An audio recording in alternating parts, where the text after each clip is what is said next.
Okay okay మీ ఇద్దరు అతని బర్త్డేకి నేను వచ్చాను.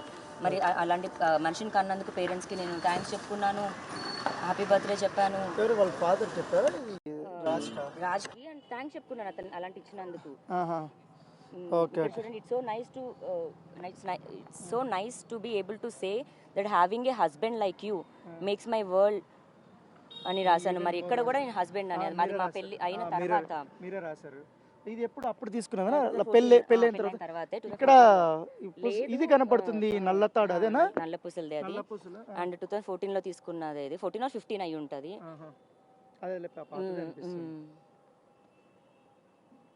మరి ఇప్పుడు ఏమైనా ఉన్నాయంటే ఇవే అండి. మనిషి వెళ్ళిపోయాడు ఇంట్లో నుంచి. సో మీతో మాట్లాడేది అవన్నీనా? వీడియో కాల్స్ ఓకే వాళ్ళే పోసుకుంటున్నాడు. Okay okay okay okay so వాళ్ళ మదరు ఓకే ఒక్కొక్క దాంట్లో ఒకటి పెట్టారా? సో ఇది మీ ఇద్దరు కలిసి ఉన్నదా? ఓకే ఓకే మరి ఇన్ని ఉన్న తర్వాత ఇంకా ఏంది తన దగ్గర ఉన్నది ఏంటి నీకు అగెనిస్ట్గా ఉండేటివి అనుకుంటున్నారు? అసలు నాకు అర్థం కాదు. నాకు తెలియదండి. వాళ్ళు వదిలించుకుందామన్న కాన్సెప్ట్లో అందరం ఒక మాట మీద ఉందాము, అందరం ఒక స్టాండే తీసుకొని ఫైట్ చేద్దామన్న దగ్గరే ఉన్నారండి. ఇంకా అంతకు మించి నేను చెప్పలేదు. ఒక టీమ్ అప్ అయిపోయారు, కలిసి చేద్దామన్న దగ్గరే ఉన్నారు. బట్ అందరికీ అయినా ఒకటి అర్థం అవ్వాలి, నేను మళ్ళీ క్లియర్గా చెప్తున్నాను, ఇదే వదలను. నాకు చెప్పి వెళ్ళలేదు అతను, చెప్పకుండా వెళ్ళిపోయాడు, పారిపోయాడు. నా మనిషి నా ఇంటికి రావాలి. నా ఇంట్లోంచి వెళ్ళిపోయి వచ్చి ఇక్కడ తీసుకున్నాడండి. మేము గొడవపడి ఏదో ఎలా చూపిద్దాం అనుకున్నారు కోర్టుకు కూడా లీగల్గా అని అంటే సపరేట్ ఉన్నాము, ఇంకా మాకు విడిపోదాం అనుకుంటున్నామని దగ్గర చూపిద్దాం. ఇంపార్టెంట్. ఇట్లా రిలేషన్షిప్లో ఉన్నప్పుడు ఎప్పుడన్నా వైజాగ్ వెళ్ళి రాస్తారు వాళ్ళ పేరెంట్స్ని ఎప్పుడన్నా కలిసారా? తర్వాత ఏమన్నా మీరు మ్యారేజ్ ఇద్దరు చేసుకున్న తర్వాత ఏమన్నా కలిసారా? రిలేషన్షిప్లో ఉన్నప్పుడు ఫోన్లో మాట్లాడడం అనేది అయితే జరిగాయండి. బాయ్ ఫ్రెండ్ గర్ల్ ఫ్రెండ్గా ఉన్నప్పుడే వాళ్ళకి తెలుసు, మామగారు తాతగారికి కూడా తెలుసు. అండ్ ఇంకా కెరియర్సే సెటిల్ అవ్వలేదు కదండి, చిన్నపిల్లలం అప్పుడు. ఇప్పుడు అంటే తన హీరో వాళ్ళ నాన్నగారు అన్నట్టు ఎస్టాబ్లిష్ అయిన హీరో నా కొడుకు అని అన్నారు. అప్పుడు నార్మల్ ఒక అబ్బాయి, 20 ఏళ్ళ ఒక అబ్బాయి. అప్పుడే మేము ఏం చెప్పుకుంటాము. బట్ ఇష్టం అన్న దగ్గర చెప్పాడు. మిగతా అందరు అబ్బాయిలతో పోలిస్తే రాస్తాను, ఇప్పటికైనా సరే రాస్తాను మంచివాడని చెప్తాను, చెడ్డోడని అయితే నేను అన్నానండి. నాకు అబ్బాయి నిజంగానే మంచివాడు అనిపించాడు. నేను అన్ని వదిలేసి ఆ అబ్బాయితో ఆ రోజు డే అయితే చేయి పట్టుకున్నాను నేను అతనిది. మరి ఈరోజు వదిలేసినందుకు నేను బయటకు వచ్చాను, కానీ అతన్ని చెడగొట్టడానికి ఇదని కాదు. నా మెడలో 3 ముళ్ళు వేసిన 3వ నెలకి మా పేరెంట్స్కి వాళ్ళ పేరెంట్స్కి చెప్పడం జరిగింది. నా దగ్గర వాటికి సంబంధించి కూడా ఎవిడెన్సెస్ ఉన్నాయి. అంటే తను చెప్తున్నాడు మీరేమో సుదీర్ఘమైన రిలేషన్షిప్ అంటున్నారు. అంటే ఇప్పుడు మీరు డ్రగ్స్ కేసులో మీ పేరు బయటకు వచ్చింది, నార్సింగ్ పోలీసులు తీసుకెళ్ళినప్పుడు అప్పటి వరకు మీతోనే ఉన్నాడు అతను? నార్సింగ్ పోలీసులు తీసుకెళ్లడం వరకు నాతోనే ఉన్నారు, వాళ్ళ పేరెంట్స్ కూడా నాతోనే ఉన్నారు. వాళ్ళ పేరెంట్స్ వచ్చి నన్ను ఎయిర్పోర్ట్ లో దింపడం జరిగింది. నేను బయటకు వచ్చే అమెరికాకి వెళ్ళేటప్పుడు వాళ్ళ మమ్మీ డాడీ రాజు అంటే కార్లో ఇంకా 6 సీటర్ సరిపోదు కదా, ఇంకా రాజు ఇంట్లోనే ఉన్నాడు. వాళ్ళ మమ్మీ వాళ్ళ డాడీ, మా మమ్మీ మా డాడీ, నేను మా తమ్ముడు. అంటే అప్పుడు మీరు అమెరికాకి వెళ్ళేటప్పుడు వాళ్ళు ఏం చెప్పారు, మీతో ఇంటరాక్షన్ ఏం చెప్పారు? అంటే జాగ్రత్తగా వెళ్ళమని చెప్పా, లేకపోతే ఏమన్నా ఇతర వ్యవహారాలు ఏమన్నా మాట్లాడారా? ఏంటమ్మా బాగా ఏమన్నా చెప్పారా? సో మాల్వీ ఇష్యూ అనేది 1 year నుంచి జరుగుతుందండి. చాలా తీవ్రంగా గొడవలు అవుతున్నాయి. మీరు విన్న ఒక కాల్ రికార్డింగ్ తోడిన బూతులు అన్నది తిడుతున్న ఏదైతే ఉందో అది లాస్ట్ ఇయర్ సెప్టెంబర్ అప్పుడు జరిగింది. ఇప్పుడు కూడా కాల్ కూడా కాదు. సో ఇంటెన్స్ గా గొడవలు అవుతున్నప్పుడు maybe I think we need a break ఏమో. రాజ్ ఎక్కువ కొట్లాడేస్తున్నాం దగ్గరే ఉంటాయి కదా అన్న దగ్గర. యుఎస్ వీసా నాకు ఉన్నప్పటికీ నేను ఎప్పుడు వెళ్ళాలి అని అనుకోలేదు. Maybe okay I'll go, travel vlogs కూడా చేద్దాం అనుకున్నాను. సో నేను కుక్క పిల్లతో ట్రావెల్ చేయడం అన్నది జరిగింది. వాడికి సంబంధించిన డాక్యుమెంట్స్లో ఇండియా హై రిస్క్ ర్యాబీస్ కంట్రీలో ఒక 1 of the లిస్ట్ ఉండడంతో వాళ్ళు అక్కడ ఒక అబ్జెక్షన్ చేశారు, మా సింబాగాడికి సర్టిఫికేట్ లేదని. అది ఆన్లైన్లో మనం సబ్మిట్ చేసుకోవాలంట, విచ్ మనకు తెలీదు. సో నాకు ఎయిర్లైన్ వాళ్ళే వెనక్కి పంపించారు, టికెట్ బుక్ చేసి రిటర్న్. సో అది ఎయిర్లైన్ వాళ్ళ మిస్టేక్ ఉండింది కాబట్టి. అండ్ ఇప్పుడు కుక్క పిల్లనే వదిలేదండి నేను. వాడిని కార్గోలో పంపించవచ్చు, లేకపోతే ఏదైనా వాడిని దింపడానికి వచ్చాను నేను. వాడిని దింపేసి వస్తున్న దాంట్లో రైల్వే స్టేషన్లో దిగాను. రైల్వే స్టేషన్ నుంచి మీరు మోకిల్లా కేసులో A11 ముద్దాయి ఉన్నారు, అది ఉన్నారు, అబ్స్కాండింగ్లో ఉన్నారు, మిమ్మల్ని తీసుకెళ్ళాలి అని చెప్పి అన్నారు. తీసుకెళ్లారండి, రైల్వే స్టేషన్ నుంచి తీసుకెళ్లారు నన్ను. బట్ ఎఫ్ఐఆర్ లో ఉన్నట్టుగా పాత కేసు సంబంధించి మిమ్మల్ని ఎంక్వైరీ కోసం తీసుకెళ్లారు ఆ రోజు అర్ధరాత్రి. సో ఆ వీడియోలో కూడా మీరు చూసినట్టు, అంటే బేసిక్ గా నాకు ఎవిడెన్స్ కాబట్టి నేను బయటకి ఇవ్వలేదు ఇప్పటి వరకు కూడా. బట్ శేఖర్ భాష అన్నది అది బయటకు వదిలేసి అతనేదో ఎవిడెన్స్ తీసుకొచ్చానని అంటున్నాడు ఆ వీడియోలో కూడా. ఇప్పుడు ఆ రోజు అందరికి క్లారిటీ రావాల్సింది ఏంటంటే, ఇప్పటి వరకు మీరు కొన్ని ఆరోపణలు చేశారు, అసలు నాకు డ్రగ్స్ సంబంధమే లేదు, నాకు అంత అవసరం కూడా లేదు, నేను బతుకునని. కానీ మిమ్మల్ని మాత్రం ఆ రోజు ఇంట్లో సెర్చ్ చేసిన తర్వాత కొత్త దొరికిందని, ఆ దొరికిన తర్వాత ఎవిడెన్స్గా చూపించి మిమ్మల్ని జైలు పంపించామని అంటారు. అసలు ఏం జరిగింది ఆ రోజు? ఈ వీటికన్నిటికీ వచ్చే ముందు అది అనేది ఏం జరిగింది ఆ రోజు? సో మీరు ఆ వీడియోలో అయితే చూసుంటారు. నేను రైల్వే స్టేషన్లో ఉన్నాను. ఆ వీడియో కూడా నా ఫోన్లో తీసిందే. లగేజ్ చూపించి ఓపెన్ చేయమని ఇది కాదు, లగేజ్ కారులో ఎక్కిస్తుంటే నా లగేజ్ ముట్టుకుంటే నేను ఒప్పుకోను అన్నాను. ఓపెన్ కాప్స్ డ్రెస్ యూనిఫామ్ లో లేరు, అసలు వాళ్ళు పోలీసులో అదో కూడా నాకు తెలియదు.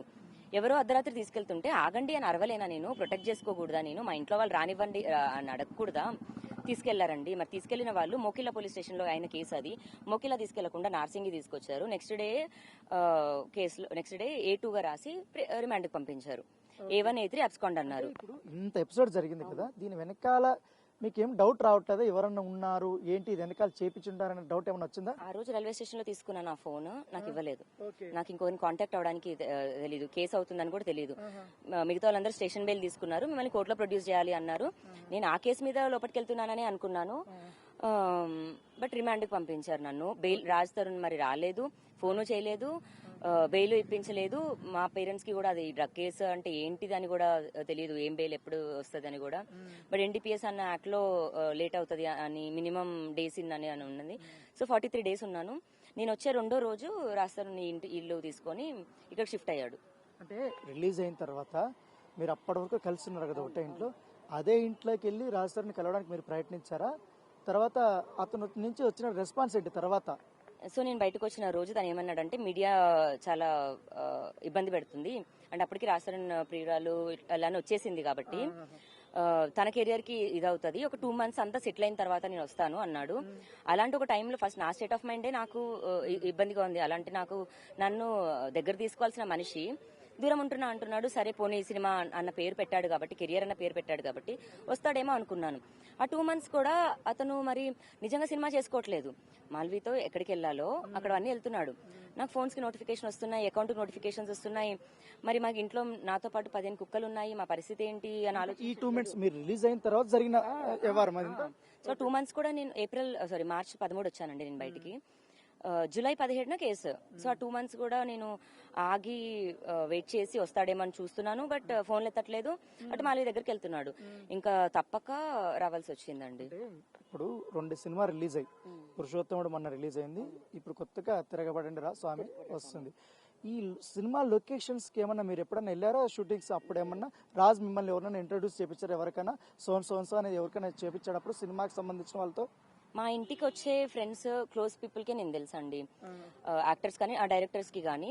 రాజ్ కి ఎవరైతే క్లోజ్ గా మూవ్ అవుతారో వాళ్ళే నాకు కూడా ఫ్రెండ్స్. కానీ బయటికి పర్టికులర్ గా తీసుకెళ్ళడం అయితే ఎప్పుడు జరగలేదు. నేను కూడా బయటికి రావాలి అని అనుకోలేదండి ఎప్పుడు కూడా. ఏదో ఫేమ్ కావాలి నేను, లేదా ఈ హీరో మనిషిని అని చెప్పుకునే లాగా కూడా ఎప్పుడు లేను. నేను ఇంట్లోనే ఉన్నాను, నార్మల్ అమ్మాయిలాగే ఉన్నాను. నాకు అదే ఇష్టం కూడా, అండ్ తనకు కూడా అదే ఇష్టం. అండ్ నేను యాక్టింగ్ స్టార్ట్ చేసినప్పటికీ కూడా తను వద్దు అంటేనే నేను మానేయడం జరిగింది. మేమిద్దరం కూడా సినిమా వల్లే పరిచయం, ఇండస్ట్రీకి రావడం కానీ, షార్ట్ ఫిలిం అన్నది కానీ ఒక సినిమా అన్న ఒక మాట నుంచే. మరి నన్ను వద్దు అని నా కెరీర్ ఆపేశాడు. ఈ మనిషి ఉన్నాడనే కదండి నేను ఉన్నది కూడా, నా ఇల్లు నా సంసారం అనే ఉన్నాను నేను. ఈ రోజు వదిలేశాడు. మరి నా పరిస్థితి ఏంటి? నా కెరియర్ ఏంటి? మరి నాది కెరియర్ కాదా? నాది లైఫ్ కాదా? నాది కుటుంబం కాదా? మీరు ఇంత త్యాగం చేశారు కదా రాజు కోసం, ఇంతగా లవ్ చేశారు, తన భర్త అంటున్నారు కదా మీరు. అలాంటి వ్యక్తి, ఇన్ని సంవత్సరాలు ట్రావెల్ చేసిన వ్యక్తి ఇప్పుడు మిమ్మల్ని ఈరోజు ఒక ప్రెస్ మీట్లో ఒక మాట అన్నాడు, నన్ను చూసి లేనిపోని ఆరోపణలు చేస్తున్నారు, అసలు ఆమె దగ్గర ఉన్నటువంటి ఎవిడెన్స్లు ఏంటి? చెప్పిందే చెప్తుంది కానీ ఎటువంటి ఎవిడెన్స్ లేదు, నా దగ్గర ఉన్న ఎవిడెన్స్ అంటున్నాడు. ఈ మాటలు ఎంతే ఎట్లా అనిపిస్తుంది? ఎందుకంటే తనతో బాగా క్లోజ్గా ఉన్నటువంటి మీరు కదా, ఎట్లా అనిపించింది? అతను వదిలించుకోవడానికి ఎక్కడికైనా వెళ్తామని ప్రిపేర్ అయిన తర్వాతే ఇది జరిగిందండి.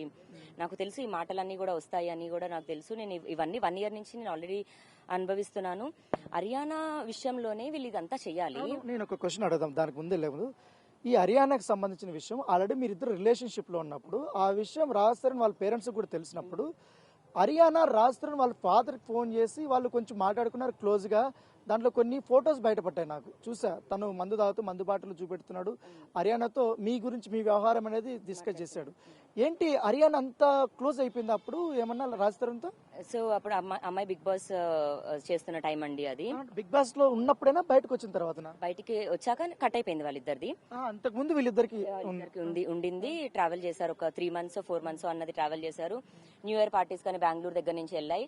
అవన్నీ ఫొటోస్ కూడా ఉన్నాయి. కాకపోతే నాకు హరియానాని బ్యాడ్ చేయాలనో లేకపోతే ఇంకేదో అన్నది లేదు. హరియానాతో మాట్లాడడం జరిగింది, కొట్లాటలు అన్నాయి నాకు ఆ అమ్మాయికి కూడా జరిగాయండి. కాకపోతే అమ్మాయి అర్థం చేసుకుంది. మరి నిజంగానే అమ్మాయి మనసు మంచిది అయి ఉంటది. అంటే ఇతనితో నాకు ఒక గొడవ ఉండడం వల్ల నాకు ఆమెకి డిస్టర్బెన్స్, కానీ నార్మల్ గా అయితే అమ్మాయికి నాకు ఏమి మీ ఇద్దరి మధ్య రిలేషన్షిప్ ఉందని హరియానాకి తెలిసి పక్కకి వెళ్ళిపోయిందా? కాకపోతే కొన్ని ఆడియోస్ నేను విన్నాను, కొన్ని చాటింగ్ చూశాను. హరియానా మీకు ఒక సమయంలో తను రాజ్ తరుణ్తో ఉన్నప్పుడు ఫోన్ చేసిందని, మీతో వేరే రకంగా మాట్లాడిందని, నీ పని నువ్వు చూసుకో రాస్తే ఏం పని అన్నట్టుగా కొన్ని వచ్చాయి. నిజమేనా? హరియానా మీతో మాట్లాడిందండి. అన్ని రికార్డింగ్స్ కూడా ఉన్నాయి. డే 1 నుంచి ఏమన్నది కూడా ఉన్నాయి. సామ్సంగ్ ఫోన్ కి మనం ఏదో సపరేట్ గా ఏదో ఎవిడెన్స్ కోసం రికార్డింగ్ కాదు కదండి, ఆటోమేటిక్ కాల్ రికార్డింగ్ అది. సో నా దగ్గర అలా అన్ని సంవత్సరాల నుంచి అలా ఉండింది అంతే. సో హరియానా అప్పుడు కొంచెం కించపరుస్తూ అయితే మాట్లాడింది. అప్పుడు మాకు గొడవ, బట్ తర్వాత అర్థం చేసుకుంది. మొన్న కూడా సారీ చెప్పింది. నిన్న కూడా నాకు కాల్ చేసి, లావణ్య నేను ఆడియో రికార్డింగ్ నేను వదలలేదు బయటికి, నేనేమైనా వదిలాను అనుకుంటావేమో, నీకు ముందు క్లారిఫికేషన్ ఇవ్వడానికి చేశాను. మరి అందులో వాళ్ళ డాడీ నాకు అంత టెక్నాలజీ తెలియదు అంటున్నా, వాళ్ళ డాడీ ఫోన్లో ఆడియో రికార్డింగ్ చేయడం అనేది టెక్నాలజీ ఏంటో మరి వాళ్ళ డాడీ ఎలా మాట్లాడుతున్నారు. కాకపోతే హరియానా అర్థం చేసుకుంది. హరియానా రాస్తారు వాళ్ళ పేరెంట్స్ కి డబ్బులు ఇవ్వడం కూడా జరిగింది. కోడలు లాగానే ఆ అమ్మాయిని తీసుకొచ్చారు. అంటే బోల్డ్ కదా క్యారెక్టర్ కదండి ఆ అమ్మాయిది, ఇట్లా పర్సనాలిటీ బోల్డ్ కాబట్టి హరియానా అయితే లావణ్యకి సమాధానం చెప్తుంది. వీళ్ళు చూజ్ హరియానా అని, హరియానానే ఫస్ట్ ట్రాప్ చేద్దాం అనుకున్నారు, హరియానానే నా మీద పంపుదాం అనుకున్నారు. బట్ నేను చెప్పిన తర్వాత, మాట్లాడుకున్న తర్వాత హరియానా తన స్టెప్ వెనక్కి తీసుకుంది. వద్దు నాకు కెరియర్ కావాలి అనుకుంది, తన కెరియర్ లో తను చూసుకుంటుంది. బట్ హరియానా మోసం చేశాడు. హరియానా ఇంకా ఆ మాటలు అయితే నేను చెప్పడం కరెక్ట్ కాదు, ఆ అమ్మాయి చెప్పాలి. బట్ అదన్నదైతే జరిగింది, అది అవాస్తవం అయితే కాదు. హరియానా అయిపోయిన తర్వాత, ఎపిసోడ్ అయిపోయిన తర్వాత మీది కూడా ఒక పక్క నడుస్తుంది ఇష్యూస్. ఏంటి మాల్వి మల్హోత్రాతో ఏ సమయంలో రాజ్ తరుణ్ ఇంతగా క్లోజ్ అయిపోయాడు, మిమ్మల్ని పక్కన పెట్టడానికి కారణం ఏంటి? ఈ డ్రగ్స్ ఇష్యూ రాకముందు ఏం జరిగింది ఆ పీరియడ్ లో, మీకు ఆ ముగ్గురికి ఏం జరిగింది అప్పుడు? సో హరియానాది అయిపోయిన 2 నెలలకి, అంటే హరియానా అప్పటికి నా ఫ్రెండ్స్ ఇన్వాల్వ్ అయ్యి సెటిల్మెంట్ చేపించారు. అప్పుడు ఇంకా సెటిల్మెంట్ ఇంకోసారి మోసం చేయను అంటే హరియానాకి ముందే 3-4 ఉన్నాయండి. ఇప్పుడు బయటకు వచ్చి చెప్పాలి అంటే తను అన్నాడా ఇంకోసారి మోసం చేయనని? రాజ్ తరుణ్ అన్నాడా? ఎవరితో? హరియానాతో? నా